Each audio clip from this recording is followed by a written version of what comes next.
올해는 전라도 정명 천년의 해입니다. 전국 8도 중 가장 오래된 이름이 바로 전라도인데요. 지난 1000년 동안 전라도는 맛과 멋이 살아있는 풍요의 고장이자 또 자랑스러운 저항의 역사로 명성을 알려왔습니다. 지난 시간에 이어서 오늘 이 시간에도 큰별쌤 최태성 강사와 함께 전라도 천년 이야기 만나보시죠. 히스토리쇼 천년의 이야기. 전라도 천년의 이야기를 들려줄 대한민국 최고의 한국사 강사 큰별쌤 최태성. 네, 히스토리쇼 천년의 이야기 2부 시작하도록 하겠습니다.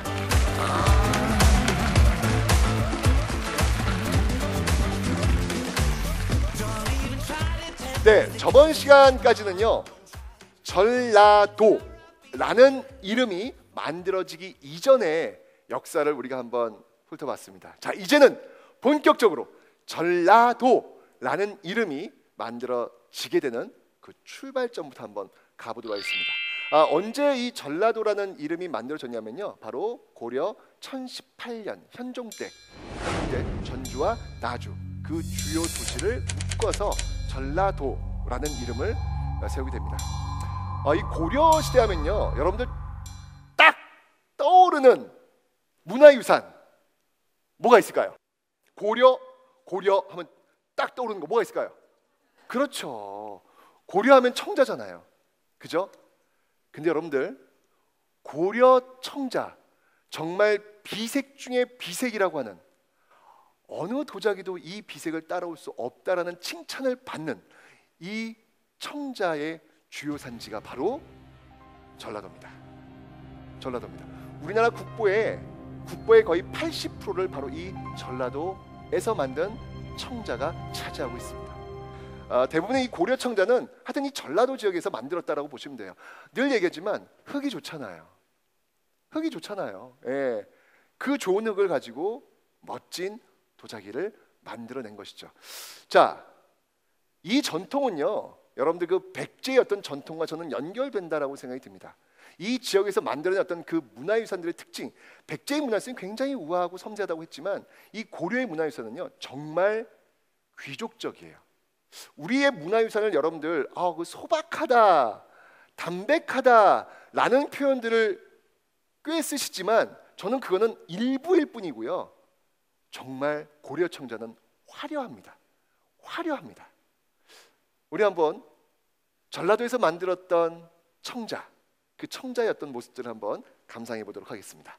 여러분들, 여기 지금 이 청자가 지금 보이고 있는데요,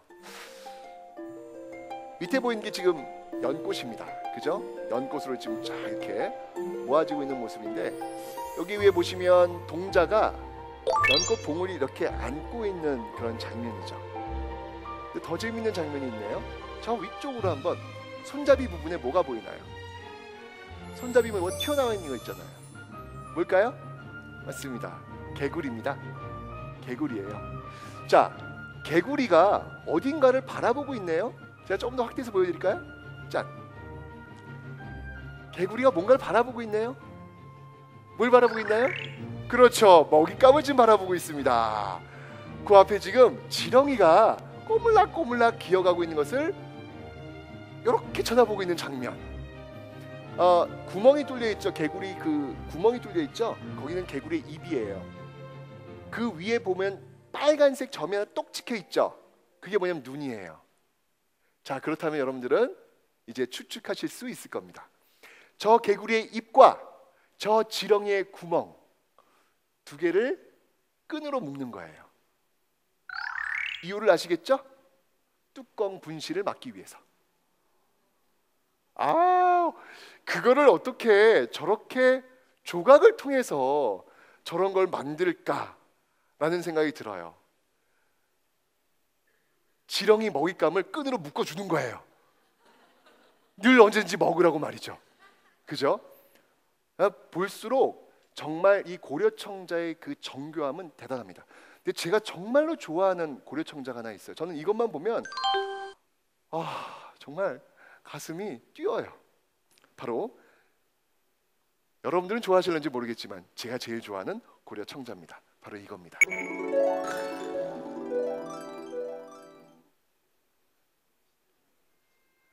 대나무를 말이죠, 이렇게 모아놨어요.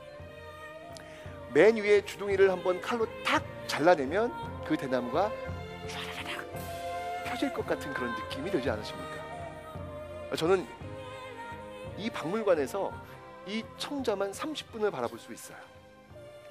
저 곡선이 너무 예뻐요. 너무 아름다워요. 어떻게 이런 색깔을 만들 수 있을까 할 정도의 느낌? 저는 바로 이게 전라도의 힘이라는 생각이 듭니다. 바로 어떤 그 백제인들이 만들었던 그 문화유산의 전통, 이런 것들이 고려시대에 와서도 여전히 이어지고 있었던 것이죠. 왜냐하면 그 사이에 제가 생각할 때는 누가 있냐면요, 바로 또 다른 전라도인이 있습니다. 이 두 개의 문화를 연결시켜주는 또 다른 전라도인, 바로 견훤의 어떻게 보면 선배라고 볼 수 있겠죠. 그 사람이 바로 장보고입니다. 장보고입니다. 여러분들 전라도인 중에서 정말 기억해야 될 사람들 한번 딱 떠올려봐라. 고대사에서 저는 장보고와 견훤 잊을 수가 없습니다. 특히 장보고는 너무 대단한 사람이죠. 이 해상무역을 완벽하게 장악하면서 바로 이 동아시아를 틀어주고 있었던 영웅 중에 영웅입니다. 역시 장보고도 정말 섬마을 소년이에요. 완벽한 평민 출신에서 밑바닥 흙수저에서 그 정상까지 올라오면서 그 신라의 폐쇄적 신문제 사회를 흔들어 보려고 노력했던 사람이 바로 장보고입니다. 이 장보고가 청해진을 통해 가지고요, 이 중국 당나라의 도자기들 있잖아요. 이 도자기들을 수입하는 그런 루트를 만들죠. 이러면서 자체적으로 도자기 생산에 박차를 가하는 모습들, 그 전통이 바로 이 전라도 강진과 연결되면서 이게 고려로 연결이 되고 있는 것이거든요. 그 매개체 역할, 즉 고려 청자의 매개체 역할을 바로 이렇게 장보고에 의해서 연결고리가 만들어지는 겁니다. 이런 어떤 문화유산들이 저는 다시 한번 얘기지만 전라도의 힘이다. 이렇게 엄청난 우아하고 아름다운 문화를 만들 수 있는 힘, 고려 전라도에서 있었다라고 말씀을 드리겠습니다. 자, 그러면서 여러분 저는요, 자연스럽게 이제 조선으로 한번 넘어가 보도록 하겠습니다. 저는 이제 조선을 이렇게 넘어오면서 또 다른 전라도인을 좀 만나려고 합니다. 제가 왜 전라도 사람들을 자꾸 이렇게 만나고 싶냐면, 저는 그런 생각을 갖고 있어요. 역사라고 하는 것은 사실들을 암기하는 과목, 그 사실을 암기해서 시험 문제를 푸는 과목이거든요. 역사는 사람을 만나는 인문학입니다. 그 사람을 통해서 그 지역의 그 모습을 알아나가는 어떤 그런 모습들, 그 과거의 사람을 만나면서 내 옆에 있는 사람을 이해하는 모습들, 저는 이게 진짜 인문학이라는 생각이 듭니다. 그래서 제가 다시 한번 전라도인을 만나보도록 하겠습니다. 여러분들 이게 뭔지 아시나요? 태조실록, 태종실록, 실록입니다. 유네스코 세계 기록 유산에 등재되어 있는 실록입니다. 우리 조상들은요, 특히 이 조선 사람들은요, 정말 꼼꼼해요. 기록의 달인들이라고 보시면 됩니다. 왜 이런 말 하잖아요. 우리나라 사람들은 왜 기록하지 않지? 일본 사람들은 왜 이렇게 기록을 잘하는데 우리나라 사람들은 기록하지 않지? 라고 이야기하잖아요. 어이구, 그렇게 얘기하면 큰 오류입니다. 그거는 요 근래, 우리가 워낙 바쁘게 살다 보니까 요 근래 보여진 모습이지, 우리 선조들은요, 어마어마한 기록 대왕들이세요. 어느 한 행사를 하잖아요. 이것도 지금 하나의 행사잖아요. 그럼 이 행사 장면들을 다 그림으로 그려요. 그리고 여기에 앉는 사람들까지 다 배치를 합니다.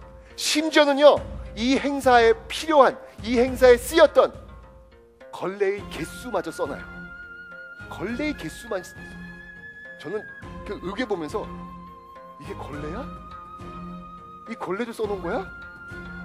얼마나 꼼꼼하신 분들인데요. 기록을 굉장히 중요시 여기는 분들이죠. 왕들도 그래서 이 기록되는 걸 굉장히 두려워했어요.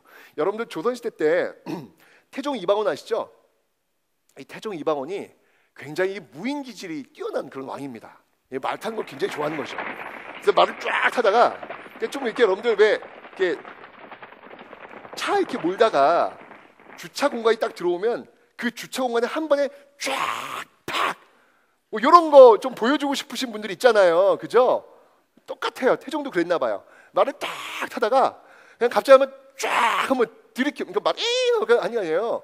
그걸 한번 보여주고 싶었던 것 같아요. 그러다가 똑 떨어져요. 똑 떨어져요. 그러니까 너무너무 창피했나 봐요. 너무너무 창피했나 봐요. 이 태종하면 카리스마잖아요. 신하들 앞에서 그걸 좀 보여주려고 했는데 똑 떨어진 거예요. 너무 창피하잖아요. 그래서 태종이 이런 얘기를 합니다. 내가 이 말에 떨어졌다는 사실을 사관에게 알리지 말라. 사관이라면 바로 이런 실록, 이런 기초 자료들을 다 기록하는 사람이에요. 조선시대는요, 왕 옆에 늘 기록하는 사람이 있어요. 왕의 일거수일투를 다 기록합니다. 이 태종 이방원이 그게 싫었던 거예요. 내가 말에 떨어졌다는 거 이거 후손들한테 남기고 싶지 않았던 거예요. 떨어지자마자 아픈 것도 있을 텐데 그거 다 필요 없음. 사관에게 내가 떨어졌다는 이야기를 하지 말라. 그 다음에 아픈 거예요. 근데 여러분들 너무 놀랍잖아요. 제가 지금 이 사실을 어떻게 알고 있죠? 저는 알고 있잖아요. 너무 놀랍게도 이 태종실록에 보면 태종이 말하기를 내가 말에 떨어졌다는 것을 알리지 말라. 사관에게 알리지 말라. 라는 내용이 그대로 들어가 있는 거예요. 태종실록 7권 태종 4년 1403년 2월 8일의 네 번째 기사를 살펴보면 이때의 상황이 자세하게 기록되어 있다. 왕께서 친히 활과 화살을 갖고 말을 달려 노루를 쏘다가 말이 거꾸러져 말에서 떨어졌으나 다치지는 않았다. 왕께서 좌우를 돌아보며 말하기를 사관이 알게 하지 말라 하였다. 이게 바로 조선 사람들입니다. 여러분들 이런 이야기도 있습니다. 조선 초기에요, 우리나라에 코끼리가 들어와요. 일본에서 보낸 겁니다. 일본에서 보낸 건데 이 코끼리가 어디까지 오냐면 여러분 광화문 있잖아요. 그 광화문 그 육조거리, 그러니까 지금은 이제 세종로죠. 세종로까지 이렇게 걸어 올라와요. 예, 쭉 걸어 올라옵니다. 근데 문제는 뭐냐면 코끼리가 너무 많이 먹는 거야. 감당이 안 되는 거예요. 콩이면 몸이 너무 많이 먹으니까 야, 얘 안 되겠다. 야, 얘 어떻게 하니? 고민이 많은 거예요. 아, 그 먹는 거 그 사람 먹기도 힘든데 코끼리가 한번 먹으면 우왕 먹어버리니까 너무 벅찬 거예요. 그래서 막 상소가 올라오는 거예요. 얘 좀 어떻게 좀 처리하자고. 그 사람을 또 죽일 수는 없잖아요. 이게 동물 죽일 수는 없잖아요. 막 고민하고 있다가 그 코끼리 앞에서 코끼리를 놀린 사람이 있어요. 침을 뱉고 야, 넌 코가 이렇게 기냐? 이런 뭐 이런 사람. 코끼리 굉장히 똑똑해요. 밟아가지고 죽입니다. 그러니까 이게 큰 사고가 터진 거잖아요. 결국 그 코끼리가 울면서 귀향을 가요. 귀향을 보내요. 귀향을 보냈는데 그 귀향 간 곳이 또 난리가 난 거예요. 얘를 먹여야 될 거 아니에요. 아니 어떻게 귀향을 이런 애를 보냅니까? 우리 이거 못 먹입니다. 상소 계속 올라오는 거예요. 정말 조선 초기 코끼리에 관한 에피소드. 이 코끼리 이야기는 세종 때까지 이어지는데 전라도 관찰사는 코끼리 사육이 힘들어 지역별로 돌아가면서 사육할 것을 청한다. 전라도 관찰사가 개하기를 코끼리라는 것이 유익한 점이 없는데 지금 도내 4곳의 지방관에게 명해 돌아가며 기르라 하였으나 그 폐해가 적지 않아 전라도 백성들만 괴로움을 받고 있습니다. 청컨대 충청, 경상도까지 아울러 명하여 돌아가면서 기르도록 하게 하시옵소서라고 하니 상왕께서 그대로 따랐다. 정말 이 코끼리 받으면 너무 힘들어하는 어떤 그런 모습들이 다 기록되어 있는데 이런 내용들을 지금 알 수 있는 것은 바로 이렇게 실록의 그 모든 내용들이 기록되어 있기 때문입니다. 그런데 여러분들, 제가 지금 이야기했던 태종이 이야기했던 내가 말에서 떨어졌다는 사실을 알리지 말라, 그리고 코끼리 에피소드, 이런 내용을 우리가 모를 수도 있었습니다. 그런데 이것을 알게 해준 사람들이 있습니다. 그 사람들이 바로 이곳 전라도에 사는 사람들 때문이죠. 자, 그 얘기를 제가 한번 좀 드려보도록 하겠습니다. 바로 이 실록하면 저는 이 오희길이라는 이 전라도 이 분을 한번 좀 여러분들과 이야기를 좀 나누고 싶습니다. 이 오희길이 어떤 분이냐면요, 여러분들 이거 아까 제가 이렇게 오다 보니까 KTX역 내려가지고 이게 저 대학로 쭉 오다 보니까 전라도에 자랑이 쫙 붙어 있더라고요. 붙어 있는데 그 중에 하나가 뭐냐면 경기전이 있더군요. 경기전이 뭐 어떤 곳인가요? 경기전. 그렇죠. 예, 태조 이성계 영정이 딱 있는 곳이잖아요. 뭐 사실 전주는 조선의 본관입니다. 조선 왕의 본관이잖아요, 그죠? 전주 이씨 어떤 본관이기 때문에 뭐 너무 중요한 어떤 그런 곳입니다. 경기전, 태조의 영정, 그 경기전을 지키고 있었던 사람이 있었는데 그 사람이 바로 이 오이길입니다. 당시는 참봉, 그러니까 지금으로 얘기한다면 공무원 그 급으로 본다면 9급 공무원쯤 되는 그런 분이에요. 근데 이때가 언제였냐면 전쟁이 터졌죠. 어떤 전쟁? 임진왜란이 터졌습니다. 당시 이 실록을 보관해 놓는 곳을 사고라고 하거든요. 역사, 문서, 창고라는 의미인데 그 사고가 어디 있었냐면 바로 이곳에 있었습니다. 서울의 춘추관, 그 다음에 충주, 성주, 전주 이렇게 있었습니다. 근데 여러분 보시면 알겠지만 성주, 충주, 춘추관 이 라인이 어떤 라인이냐면 바로 일본이 직행하면서 쭉 올라갔던 그 라인이에요. 정확히 그 라인입니다. 그렇게 되면서 어떤 일이 벌어졌냐면 바로 실록을 모아놨던 이 세 군데가 다 불타버리는 거예요. 태조부터 명종, 그러니까 선조 이전이니까 명종까지 그 실록들이 다 불타버린 거예요. 그 안엔 제가 아까 이야기했던 이 사실을 사관에게 이야기하지 말라, 그리고 코끼리 이야기 모든 내용들이 다 들어있는 그 내용들이 다 불타버린 거예요. 이런 과정 속에서 바로 이 전주 사고 하나만, 이게 지금 복사본들이 지금 다 있는 거거든요. 전주 사고 하나만 남겨져 있는 상황. 그런데 지금 이 일본이 이 전라도 지역도 지금 넘어올 준비를 하고 있습니다. 바로 못 넘은 이유는 잘 아시죠, 여러분들? 이순신이라든지 여러 장수들, 여러 의병들이 지금 전라도 지역을 막아내고 있기 때문에 지금 외적이 지금 쳐들어오지 못하고 있는 상황이었는데 넘어오려고 하는 상황이에요. 자, 그때 이 오이길이라는 이 참봉이 고민을 하는 거예요. 야, 지금 이게 이 지역에 있는 이 전주사고에 있는 실록마저 불타버리면 역사가 그냥 증발해 버릴 텐데 이걸 어떻게 해야 될까? 지켜야 한다라는 결정을 내립니다. 지켜야 한다라는 결정을 내려요. 그래서 그 지역에 유지였던 손옥록, 안희 이런 어떤 그분들한테 부탁을 하는 것이죠. 좀 도와달라고. 그래서 손옥록, 안희 이분들이 자신의 어떤 사비, 자신의 어떤 그 노비 다 동원해서 바로 이 실록들을 이동을 시킵니다. 자, 그 이동 루트를 보시면 여러분들 이렇게 정읍에서 여러분들 내장산 뜻이 뭔지 아세요? 내장산 안에 깊숙이 감추고 있다. 그 감추고 있는 것 중에 가장 뛰어난 것이 뭘까? 저는 실록이라고 봅니다. 바로 이때 이 오이길, 안옥록, 안희가 숨겼던 곳이 바로 내장산이에요. 내장산에 출발해가지고 거기서 여러분들 무려 370일 동안 지키고 있어요. 그것도 그 50대 60대 그 연배 많으신 그분들이 불침범 서면서, 역시 조선은 기록의 나라입니다. 불침범 쓰는 걸 또 다 기록하셨어요. 오늘은 누가 불침범, 오늘은 누가 불침범 다 기록. 그래서 그냥 몇 시까지 다 기록하셨어요. 그래서 이걸 몇 회 불침범 선지 다 알아요, 저희들이. 이분들은 다 이런 분들이에요. 꼼꼼 그 상황 속에서 그걸 어떻게 다 기록하셨는지 정말 놀라울 뿐이에요. 어쨌건 그 기록이 다 남아 있습니다. 370일 동안 이걸 지켜낸 거예요.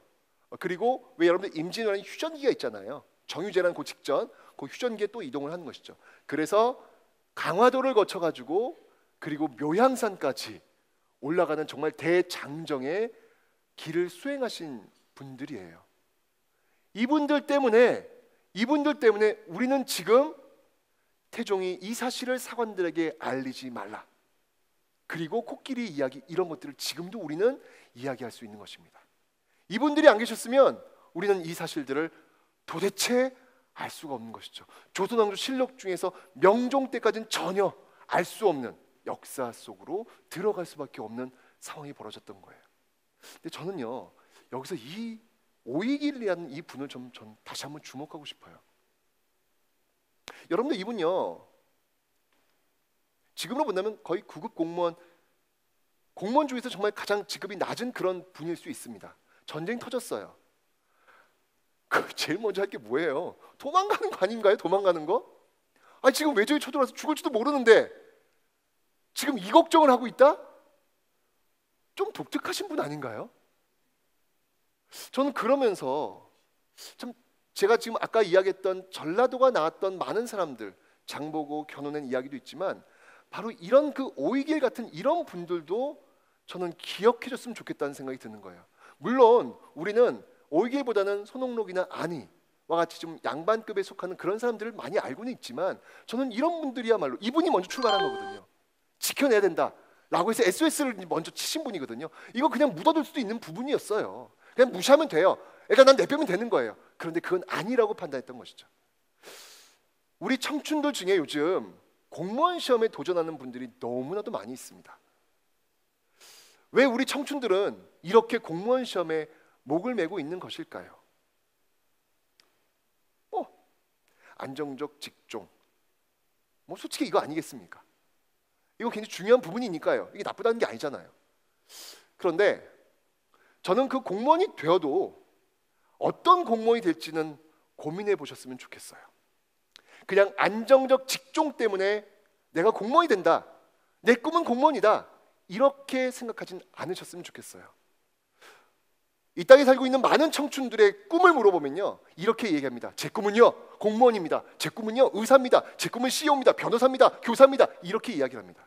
그런데 여러분들, 좀 이상하지 않습니까? 이게 왜 이 땅에 살고 있는 많은 학생들의 꿈이죠? 왜 우리 학생들은 꿈을 직업이라고 생각하고 있죠? 왜 우리 학생들은 꿈을 명사로 기억하고 있을까요? 역사에서 만나는 많은 사람들, 그 과거의 많은 사람들의 공통점이 있습니다. 그 공통점은 늘 동사의 꿈을 꾸셨던 분들이에요. 여기 있는 이 오이길, 이분도 이 시대의 공무원이죠. 근데 안정적 직종 중요하죠. 근데 그 자체가 그의 꿈은 아니었던 거예요.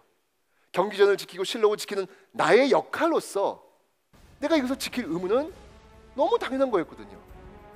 내가 이것을 지켜내야만 후손들에게 이 기록들을 전달할 수 있다는 그 소명의식이 있었던 것이거든요.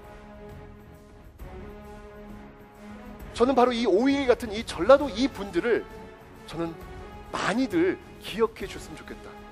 공무원 시험을 꿈꾸는 사람들한테 이게 표상이 됐으면 좋겠다는 생각이 드는 거예요. 공무원이 누군가요? 이 대한민국에서 많은 국민들이 만나는 첫 번째 대한민국, 저는 그게 공무원이라는 생각이 듭니다. 그 공무원을 통해서 우리는 대한민국을 만나는 거 아닌가요? 공무원은 그런 역할을 하는 사람들입니다. 공무원뿐만이 아니라고요. 내가 갖고 있는 모든 직업들은 다 의미가 있습니다. 그 직업을 가지고 내가 누군가에게 어떤 도움을 줄 수 있을 것인지를 꿈꾸는 사람, 그게 바로 동사의 꿈이죠. 그게 바로 꿈 넘어 꿈이죠.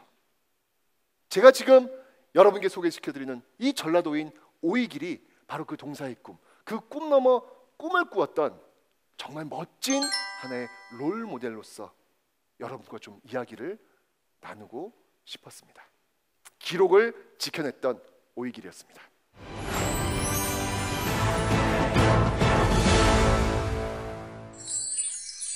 자, 이제 개항기로 한번 넘어가 보도록 하겠습니다. 개항기, 여러분들 이 시대를 살아가면서 그 시대의 과제라는 게 있어요.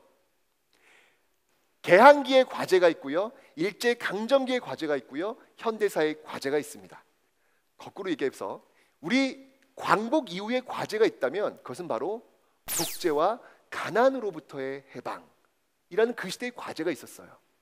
일제 강점기 과제는 뭐가 있었을까요? 식민지로부터의 해방이라는 과제가 있었죠. 그 시대의 과제예요. 개항기의 과제는 뭐가 있을까요? 개항기의 과제는 신분제로부터의 해방이라는 과제가 있습니다. 여러분들 여기 지금 보십시오. 이 조선시대 때 신분제를 명확히 보여주는 그런 그림입니다. 저는 이 그림을 보면서 특히 이분, 이 모자를 보세요. 지금 페랭이 모자를 쓰고 있습니다. 모자는 곧 그 사람의 신분이에요. 이 사람은 지금 천민임을 알 수 있습니다. 여기 위에 지금 말 위에 앉아 계신 분 있죠? 이분은 지금 누가 봐도 양반임을 알 수 있습니다. 양반이 지금 딱 등장하니까 지금 이렇게 허리를 굽혀 인사하고 있는 모습들. 그런데 저는 이분 정말 궁금합니다. 지금 머릿결을 보니까 희끗희끗 흰머리가 지금 보이고 있습니다. 이분의 연배는 대략 한 50대, 60대쯤 되어 보이는 분입니다. 그런데 여러분 놀랍지 않으십니까? 이분의 허리가 너무 유연합니다. 아니 전 정말 너무너무 이상했어요. 제가 그래서 따라해봤습니다. 따라해볼게요. 제가 이 라인이 나오는지 안 나오는지 한번 비교해보시기 바랍니다. 자. 네, 자 볼게요. 자, 양반 나타났습니다. 자, 갑니다. 아이고 양반, 아이고야. 자, 비슷한가요? 아직 멀었어요. 잠시만요. 자, 네, 자, 비슷한가요? 더? 말이 짧아요? 자, 비슷한가요? 적당히 비슷하다고 좀 해주시죠. 굳이 끝까지 보겠다고. 여러분 이따가요 댁에 가셔가지고 한번 해보세요. 이 자세 나오는지. 안 나와요. 전 그러면서 의문이 드는 거예요. 아니 50대 60대 되시는 이분께서 근데 이 라인이 지금 너무 자연스럽게 나왔어요. 지금요. 그죠?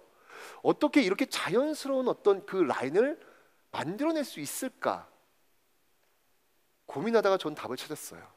그 답은 뭐였냐면 이분이 태어나면서 어릴 적 성장하는 그 순간부터 이분의 아버지 어머니가 교육시킨 거예요. 너 양반 나타나면 머리가 땅에 엎드려 인사해야 된다. 너 그렇게 인사 안 하면 임마 너 저기 경을 쳐 돌돌돌 맞아 죽을 수 있어. 인사해야 돼. 더 숙여 더 숙여 라고 하면서 어릴 때부터 학습되어진 거예요. 학습되어졌기 때문에 이렇게 나이가 먹도록 저 라인은 자연스럽게 나오는 겁니다. 저는 저 라인이 그래서 신분제 라인이다 라고 저는 생각이 들어요. 우리가 왜 저 라인을 못 만드는 걸까요? 우리는 어려서부터 그렇게 부모님한테 교육받지 않았기 때문이죠. 이건 바로 조선의 신분제 사회임을 볼 수 있습니다. 양반, 중인, 상민, 천민이라는 그 신분제 사회. 피막골이 언제 아세요 여러분들? 이게 지금 양반 나타나가지고 지금 허리를 굽혀야 되니까 이게 힘든 거예요. 이분들도요. 그래가지고 종로 육조거리 그 양반들이 워낙 많이 왔다 갔다 하잖아요. 이거 세종로 거리요. 그죠? 종로 거리에 그 양반을 나타날 때마다 인사한다고 생각해 보세요. 안녕하세요. 얼마나 힘들겠어요. 그래서 그 길 말고 그 종로 대거리 옆에 피막골이라는 골목을 하나 만들어 놔요. 피하는 거예요. 말을 피하는 골목. 양반 말을 피하는 골목. 요 좁은 골목으로 상민들, 천민들이 마음껏 다닌 거죠. 양반은 이 길 안 다닐 테니까. 지금 여러분 종로에 가시면 이 피막골의 흔적들이 조금씩 남아 있습니다. 조선시대 그 신분제 사회의 한 상징적인 골목이니까 한번 가보시면요 맛있는 거 많이 있어요. 거기.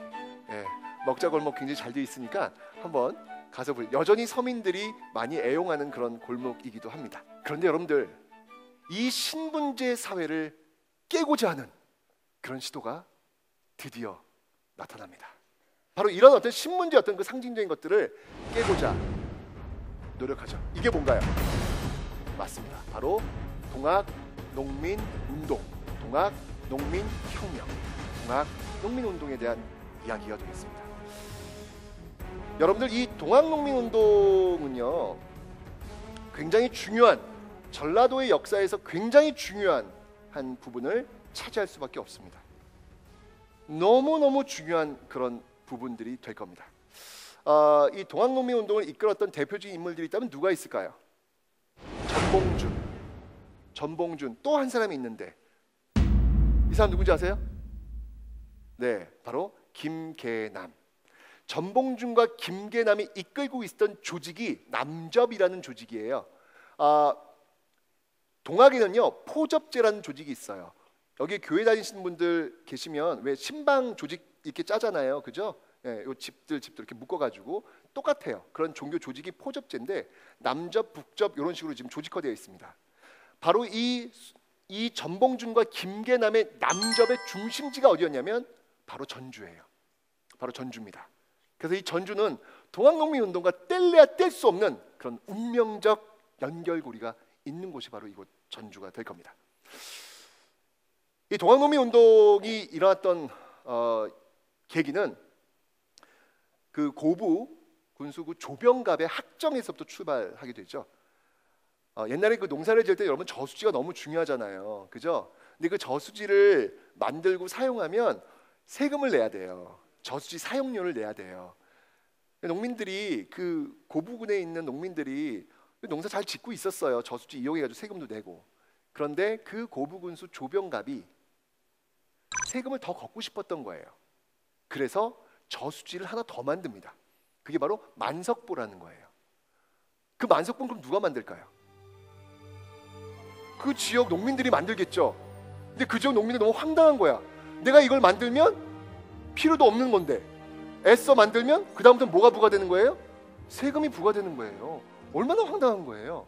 하지만 고부군수 이 조병갑은 그렇게 해서라도 자신의 배를 채우겠다. 결국 바로 이 만석보 사건으로 인해 가지고 농민들과의 충돌이 벌어지게 되는 사건. 여기서부터 동학농민운동은 출발하게 됩니다. 자, 이러면서 고부봉기, 백산봉기, 그리고 황토현 전투, 황룡촌 전투에서 승리를 거두면서 드디어 어디를 점령합니까? 이곳 전주성을 점령합니다. 우리 역사 이래 이 농민들이 이 곡창지대, 정말 이 땅 한반도에서 너무나도 중요한, 가장 풍요로운 바로 이 전라도, 가장 중요한 도시 중 하나인 이 전주를 점령한 적이 있었을까? 아니요, 그런 적은 없었습니다. 바로 이 동학 농민군들에 의해서 바로 이 전주성이 함락이 되었던 것이죠. 정부가 깜짝 놀랄 수밖에 없죠. 다른 지역도 아닌 전라도에 굉장히 중요한 이 전주가 농민군 손에 들어갔다?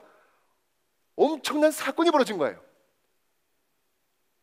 그러자 그들은요, 늘 그래왔듯이 이모군란 빵 터졌을 때 청나라한테 SOS, 갑신정면 터졌을 때 청나라한테 SOS, 또 동학농민 운동 터지니까 또 마찬가지 청나라한테 SOS, 늘 외세 의존적인 모습을 보이게 됩니다. 또 청나라 끌고 들어오는데 이때 일본도 같이 들어오게 되면서 결국 그 청나라를 끌어들인 것 때문에 이 땅 한반도에서 우리나라도 아닌 다른 나라 청나라와 일본이 이 땅 한반도에서 싸움을 벌이게 된 청일전쟁이 벌어지는 원인을 제공하게 된 것이죠. 그런데 이게 청일 간의 이런 대립구도가 보여지니까 정부도 놀랬던 것 같아요. 이건 아니지 라고 해서 화급하게 전주성을 점령하고 있던 농민들과 화약을 체결합니다. 그것이 바로 전주 화약입니다. 진즉 그러지, 외세 끌어들이고 나서 농민들과 화약을 하는 이 모습은 또 무슨 모습이란 말입니까? 참 안타까운 그런 모습인데, 결국 이 전주 화약을 체결하면서 이 농민군들은요 바로 폐정개혁, 집강소를 설치하고 폐정개혁을 단행하고 주장하게 됩니다. 여러분, 여기 이 집강소는요 굉장히 중요한 의미를 갖고 있습니다. 왜냐하면 이 집강소는 농민들의 자치기구예요.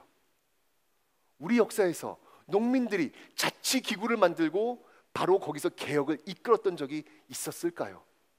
어찌 본다면 최초의 사례고, 이 집강소의 역사가 바로 지금의 지방자치제의 어떤 첫 출발점의 역사가 될 수도 있다. 지금의 어떤 지방자치제의 역사의 첫 출발점이 바로 이 전라도, 이 지역에서, 이 집강소에서 쓰여진 모습일 수도 있겠다 라는 어떤 굉장히 중요한 의미를 갖고 있는 것입니다. 게다가 중요한 폐정개혁안의 내용들을 한번 살펴보도록 하겠습니다. 이 폐정개혁안에 보면요, 노비문서를 소각한다, 관리체육에는 지벌을 타파한다. 한마디로 얘기하면 신분제 폐지를 지금 외치고 있는 겁니다. 이 시대의 과제, 이 시대의 정신, 개항기에 꼭 해야 될 것이 바로 신분제 폐지. 몇천 년간 내려왔던 그 양반 중인 상민 천민이라는 그 신분제의 굴레를 깨는 것, 그게 바로 이 시대를 살았던 사람들의 꿈이었던 거예요. 이 시대에 살았던 사람들의 꿈은 그 뒤에 오는 사람들한테만큼은 바로 이런 신분제의 굴레를 물려주지 않겠다라는 그 꿈 하나로 바로 이 동학농민 운동을 전개해 나갔던 것이죠. 여기에 그치지 않습니다. 제가 사실 좀 뜬금은 없었어요. 이 폐정개혁안 그 내용들 딱 보면요 굵직굵직하거든요. 그래, 그렇지, 그래야지, 그래야지. 근데 갑자기 청산 과부의 개가를 허용하라. 이 내용이 약간 좀 튄다는 어떤 느낌? 좀 튄다는 느낌? 근데 이건 절대 튀는 내용이 아니에요. 여러분들, 조선 시대 여성의 삶을 제가 한번 추적을 해보도록 하겠습니다. 경국대전을 완성시킨 왕이 누군가요? 조선 성종입니다. 그래서 그의 이름은 성자예요. 다 이루었다는 이야기죠. 성종입니다. 그런데 여러분들, 조선 역사에서 여성이 남성 중심의 가부장적 사회에 억압받는 출발점이 되는 시점이 바로 성종 때부터입니다. 여러분, 성종 때 어떤 사건이 있었냐면요, 어우동 사건이 벌어집니다. 어우동의 성은 어씨고 이름은 우동. 이렇게 생각하시는 분들이 많이 계시는데요. 아니에요. 어우동은 박씨예요. 박씨. 박어우동입니다. 박씨예요. 집안 빵빵한 집안이에요. 어우동 기생 아니에요. 굉장히 빵빵한 집안의 왕족의 후손과 결혼을 할 정도로 엄청나게 잘 나가는 집안이었죠. 그런데 이 어우동이 무려 17명의 남성들과 정을 통합니다. 17명의 남성들과. 그 남성들은 당시 지금으로 본다면 법무부 장관, 경찰청장, 뭐 이런 어마어마한 그 급들과 정을 통하는 거예요. 그러니까 한마디로 얘기하면 성종 정권의 스캔들이라고 보시면 되는 거예요. 난리가 난 거예요. 그때 이 성종이 부르르르 떨어요. 어찌 이럴 수가 있단 말이냐. 성종의 핵심은 성리학적 사회를 딱 조선에 만드는 게 꿈이었거든요. 그런데 한 여인이 17명의 남자들과 간통을 해? 있을 수 없다. 원래 경국대전에 의하면 이렇게 간통 사건이 벌어지면 장 80대예요. 장 80대. 그런데 성종은 어찌 장 80대로 이 더러움을 씻을 수 있단 말인가? 바로 교수형에 처하라.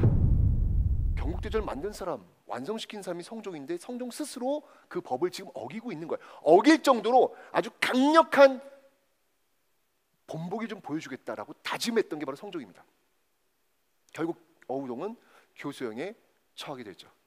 사실 여러분들, 이런 모습들은요 이미 세종 때도 있었어요.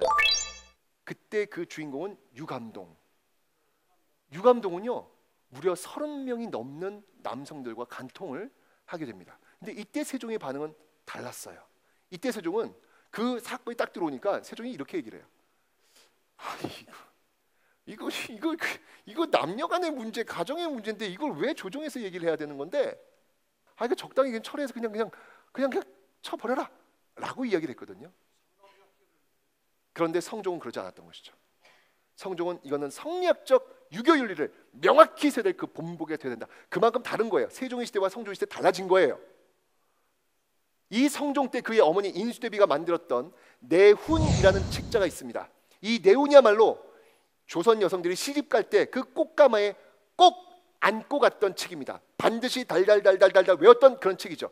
이 내용의 한 내용을 보면 이런 내용이 들어가 있습니다. 만약에 남편이 화가 났어. 화가 나면 부인은 절대로 화난 남편한테 바로 이야기를 걸지 말라고 나옵니다. 기다리래요. 조금 기다렸다가 남편이 좀 화가 좀 이렇게 삭힌 것 같아. 그럼 그때 이야기를 하래요. 그런데 여전히 남편이 화가 식지 않았어. 그래서 남편이 그 말을 걷던 그 부인을 땡땡땡 하더라도 원망하지 말라라는 내용이 나옵니다. 그 땡땡땡은 무엇일까요? 뭘 것 같아요? 채찍질입니다. 남편이 채찍질로 그 부인을 때리더라도 부인은 원망하지 말라는 거예요. 이게 바로 조선 여성들이 외우고 암기해야 되는 내용입니다. 성종 때 만들어졌습니다. 그리고 이때 만든 법이 또 하나 있어요. 바로 과부 제가 금지법이에요. 성종 때 만들어진 과부 제가 금지법은 뭐냐면 남편이 죽었어. 그럼 그냥 청산가부로 살아야 되는 거예요. 만약 다른 남자와 사랑을 나눠서 결혼을 했다? 그럼 거기서 나온 자식은요 절대 문과응시를 못하도록 합니다. 조선시대 문과응시 금지, 공무원 시험 금지는 곧 뭐냐면 출세기를 막아버린다는 얘기예요. 엄마 때문에 자식이 출세기를 막았다. 그거 쉽지 않죠. 그 모성애 그거 쉽지 않죠. 굉장히 가혹한 법이에요. 과부제가 금지법은요. 이게 바로 다 성종 때 종합 선물 세트로 만들어지는 겁니다. 그리고 그 모습들은 점점 강조되죠. 병자호란 터집니다. 병자호란 터졌을 때 인조가 삼전도에서 결국 치욕적 항복을 하고 많은 사람들이 청나라로 끌려갑니다. 끌려갔던 많은 사람들 대부분이 약자들이에요. 여성들 많이 끌려갑니다. 근데 그 여성들이 끌려갔다가 돌아옵니다.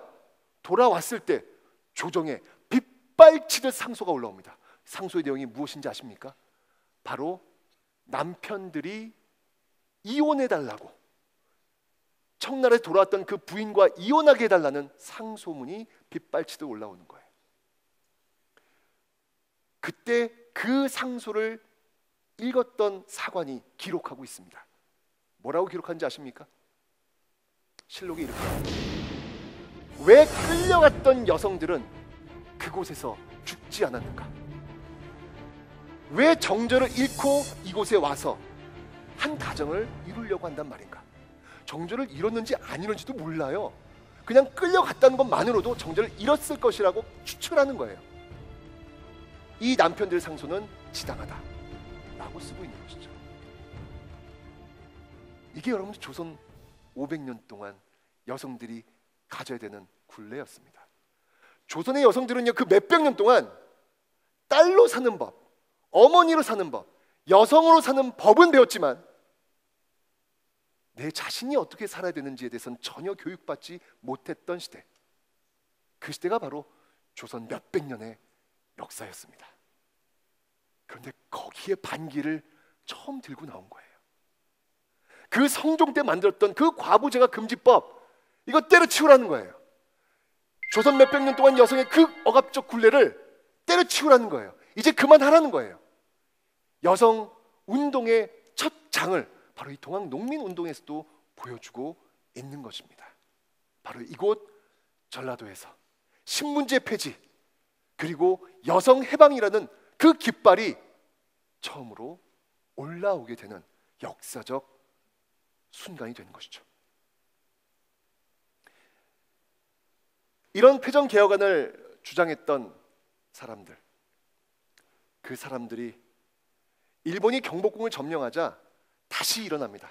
제2차 동학농민운동. 그들이 싸웠던 곳은 어디였냐면 바로 논산에서 다 모인 다음에 어디로 향했냐면 바로 공주를 향하죠. 우금치. 치라고 하는 건 고개 아닙니까? 그 고개만 넘으면 바로 서울로 갈 수 있습니다. 그런데 중요한 건 그 고개에는 이미 일본 관군들이 총을 걸고 기다리고 있었다는 사실. 이 5만 10만 어마어마한 이 전라도의 그 많은 농민들이 그 우금치 밑에서 그 총을 바라보면서 서 있었을 장면을 한번 여러분 한번 상상해 보시기 바랍니다. 그들도 두려웠던 것 같아요. 이 가슴 속에 부적을 하나씩 다 붙이고 있었답니다.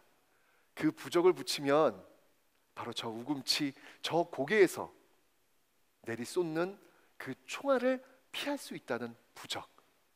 그 부적 하나 달고 그들은 그 밑에 서 있었습니다.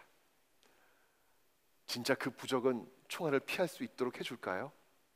아니겠죠. 농민군들이 그거 몰랐을까요? 당연히 알았겠죠. 그런데 그들도 발이 안 떨어지는 거예요. 무서운 거예요. 힘든 거예요. 저기 총들 보면서 저걸 어떻게 뚫을지 정말 두려웠던 거예요. 그 두려움을 그저 그 종이 쪼가리 하나에 한번 기대보고 한번 쌓아보겠다는 그 마음, 그 마음으로 그들은 함성을 지르면서 바로 그 총이 걸린 우금치를 향해 달려나갑니다. 그리고 그 밑에서 대부분이 다 전사하게 됐죠. 저는 그 우금치 그 밑에 있었던 사람들이 누구였을까를 한번 떠올려 봅니다. 그들은 바로 이곳 이 지역에 살고 있는 평범한 집안의 아버지들이셨겠죠. 오빠들이었겠죠. 또 그들을 응원하고 있는 집에 있는 많은 부녀자들이 또 있었겠죠. 그때 그 아버지들이 그 꿈은 무엇이었길래 그 우금치 밑에서 그 떨리는 그 두려운 그 현장에서 그들은 어떤 마음을 가지고 있었을까? 그들에게는 꿈이 하나 있었던 겁니다. 저 우금치만 건너면 내 뒤에 오는 사람들에겐 바로 이 신분제의 굴레, 일제의 압박을 벗어나게 할 수 있을 것이라는 그 꿈 하나로 그 빗발치는 총탄을 향해서 달려갔던 그분들이셨을 겁니다. 근데 여러분들, 너무나도 아쉽게도, 너무나도 가슴 아프게도 우금치 그 아래에는 이 지역 사람들, 이 지역의 아버지들, 이 지역의 오빠들, 이 지역의 형들이 모두 피로 붉게 문들면서 다 쓰러져 갈 수밖에 없었죠. 그래서 누군가는 동학농민운동은 이렇게 패했노라 라고 이야기를 합니다. 그들이 꿈꾸었던 꿈은 이루어지 못했던 것이다 라고 이야기를 합니다. 근데 그런가요? 아니잖아요. 비록 그 우금치에서 그들의 꿈은 이루어지지 못했지만 그들이 그렇게 외쳤던, 그들이 그렇게 소망했던 신분제 폐지의 꿈은 결국 이루어지게 되었던 것이고, 지금의 평등 사회를 우리는 지금 만끽하고 있지 않습니까? 오늘 제가 여러분들한테 2부에서 이 지역 사람들의 그 역사 이야기를 좀 들려드렸습니다. 그 오이길 선생님을 통해 가지고 동사의 꿈을 꾸는, 그냥 직업 명사를 가지고 내가 살아가는 것들이 아니라 동사의 꿈을 꾸고 있는 그 멋진 이 지역 오이길 선생님의 이야기, 그리고 비록 그 당시 그 시점 속에서는 비록 그들의 꿈은 이루어지지 않았지만 그들이 내걸었던 그 시대정신의 깃발, 그 우금치 밑에 붉게 타올랐던 그 시대정신의 깃발, 신분제 폐지는 결국 우금치는 넘지 못했지만 역사의 고개를 넘어서 바로 이렇게 우리에게 전달되지 않았을까라는 생각이 듭니다. 정명천년 전라도, 이 지역의 역사는요, 주류로 우뚝 서서 이 모든 것을 다 휩쓸어갔던 그런 역사는 아니었던 것 같습니다. 너무 풍요로웠기에 이 풍요를 탐했던 많은 사람들의 외침 속에서 많이 고통받았던 그런 역사가 있었는지도 모릅니다. 하지만 그 비주류의 역사, 그 힘들었던 그 역사, 그 속에서도 항상 그 다음 시대를 준비하는 그 시대정신의 깃발만큼은 놓치지 않았던 역사, 그게 바로 정명천년 전라도의 역사가 아닐까라는 생각이 듭니다. 이제 이 천년의 역사를 다시 전라도는 써내려가야 합니다. 이 지역에 살았던 많은 사람들이 그러했듯이 앞으로도 이 지역에선 또 다음 시대를 기약할 수 있는 건강한 시대정신의 깃발을 꽂아주시기 바랍니다. 감사합니다.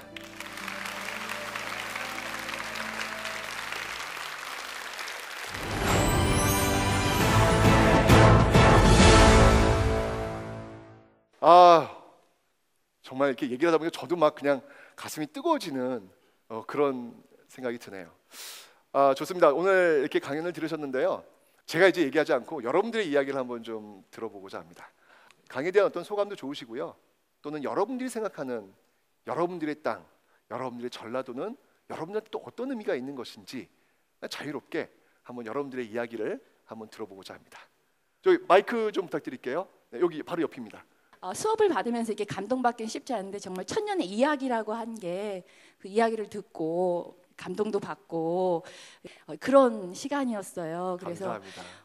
그 우리 조상님들이 너무너무 감사한 마음이 들었고 네. 그래서 전주가 다시 느껴졌고요. 전주를 위해서 나도 좀 뭘 좀 해야겠다 이런 마음과 네. 조병갑 같은 사람이 될 것인지 오이길 같은 분이 될 것인지 내가 정말 선택해야겠구나 이런 마음도 들고 너무나 감동적인 그런 시간이었습니다.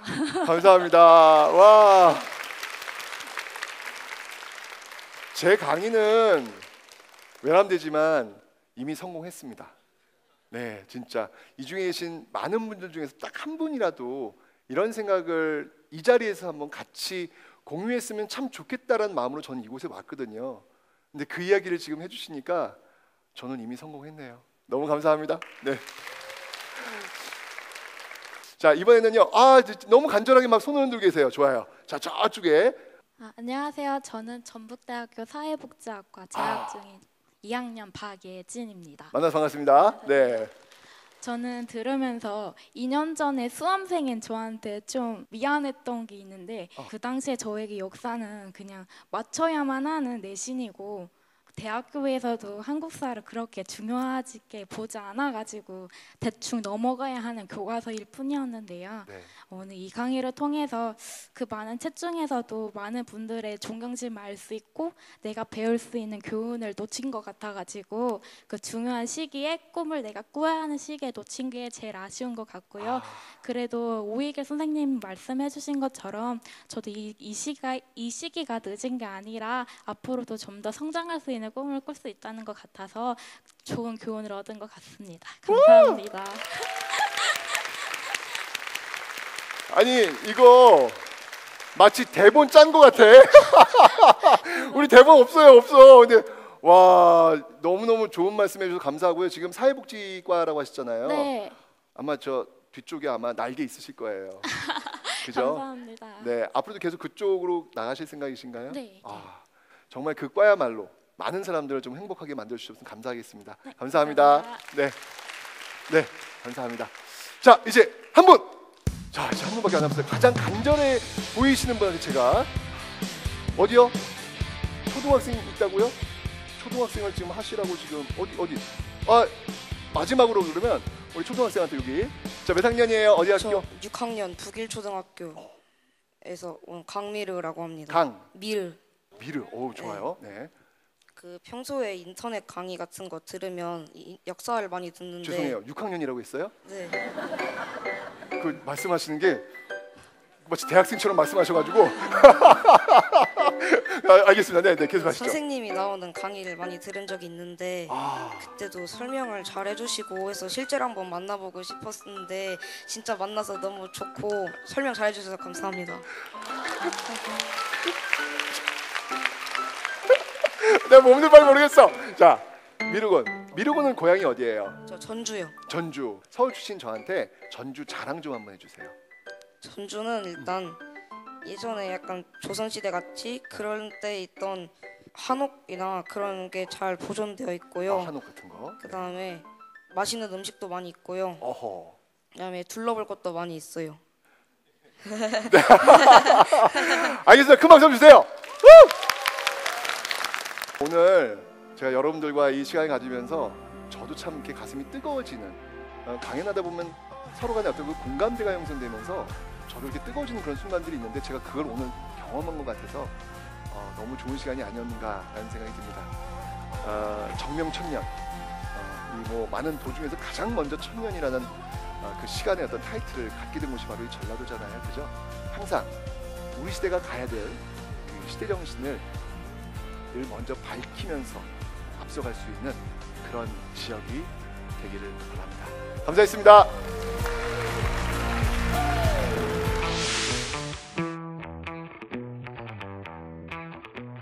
히스토리쇼 천년 이야기 정명천년. 이곳에 사는 사람들의 어떤 성정이라고 하는 것들이 흥인 것 같아요. 흥.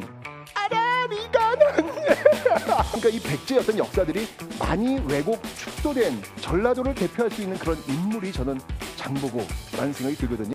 코끼리 상아와 낙타 쭉 펼쳐진 바다를 통해서 세계와 교역했던 너른 평야를 뒤로 하고 있고 푸른 바다를 앞에 두고 있는 그 사람들의 심성, 이 지역의 저력이 아닐까. 스리스리랑 아라리가 난 박수 한번 주세요. 네. 야, 진짜.